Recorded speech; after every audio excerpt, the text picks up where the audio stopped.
So this morning I was pulling some oracle cards, and I was getting this message about like that it's time to go on a vision quest, to be ready for like a complete transformation, that everything is going to change radically. And it's really cool because today I'm going to create a new dream board as part of this Dreams and Goals program. And it just feels like the right time because I've already been working with these grids, but to consciously set aside time this evening to connect with my soul and see what comes through in the form of art and collage.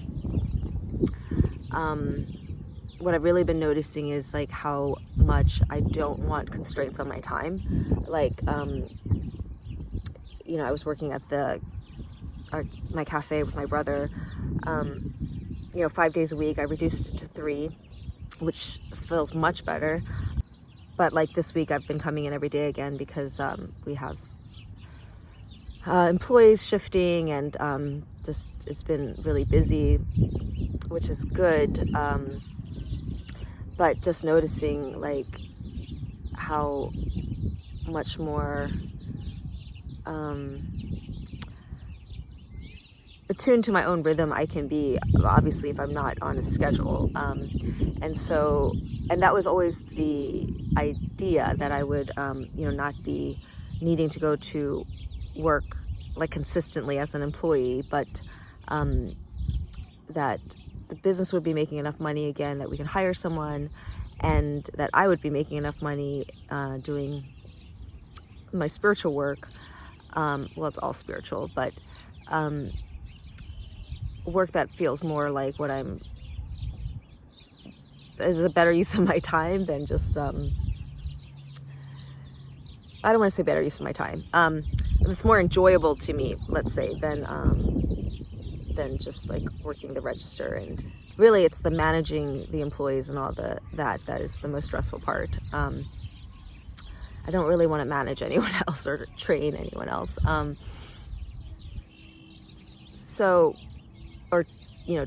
Have to choose who gets fired and hired. Now I'm just like opening to like, maybe it's not through my spiritual business. Maybe there's other ways that I could just be supported to have a totally unstructured schedule. And another thing was, so I was going to talk about that void painting. So I started that void painting because I was really struggling with this polarity. This like feeling like I'm always like swinging like a pendulum between, feeling free and in flow, and then like working too hard, or to feel some sense of like achievement or stability, or to feel really like intimate and deep and close with someone, and then wanting like complete freedom and space for myself. And then I read this book called Momo, and I don't remember it exactly. This is so from my memory. It was about a girl named Momo who just had the gift of presence and knew how to see and listen to people. And this world they lived in was like getting overrun by like time thieves, and making everyone feel like there wasn't enough time, where they had to like, scarcity of time. And she goes and at one point meets, I think, the timekeeper, the time master, the father of time, and she enters a room and she sees this beautiful flower like floating above this glass pool, and it's like the most beautiful flower she's ever seen.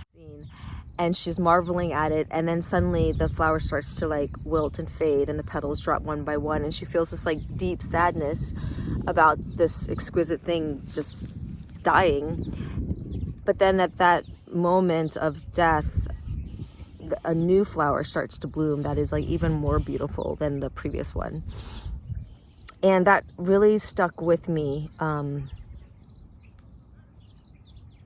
like in terms of being able to, again, be with the polarity, like be able to be totally present in the now and appreciate its preciousness, while also knowing that everything evolves and changes, and looking forward to what's coming.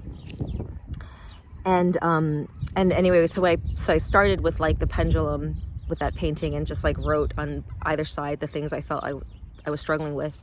And then I was just asking the question, like, what would be the transcendence of this polarity or the marriage? And then it was like the body and a flowering from the Joni.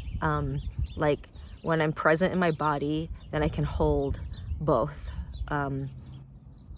And in a meditation today that Donna was offering in the Streams and Goals program, someone was struggling with the polarity of freedom and responsibility, which I really resonated with, right? Like, yeah, it's like I want to have all of these things that need care and time. Even with the cafe, it's like the more successful it is, the more people we're responsible for, the more customers we need to serve. You know, if I want to own a home or have a child, or, you know, it's just like the clients I have to serve, like it can feel overwhelming and heavy. And yet, you know, there's freedom that comes with commitment. I love this idea that I read, actually it was from Joni Mitchell. She was saying that, you know, actually she read it in a magazine. So in this meditation, she had you hold, you know, one feeling in your left hand, like freedom, and to see what it looked like and what it felt like, and then right hand, responsibility. And then to just feel them, notice them, and then like see the energies go up your arms and merge in the heart, and then to see what happens. And then later I was on a call for VKF, and we did a meditation with Kim where we were breathing into our ovaries and connecting with that energy. And then the uterus, you know, these parts of our body that hold the wisdom of all of our ancestors and, you know, all the women that came before. And so suddenly I was like, oh my gosh, I want to do this meditation on this polarity with my actual uterus, like having the ovaries, the left and right side, hold the energies, and then having them come together in my uterus. And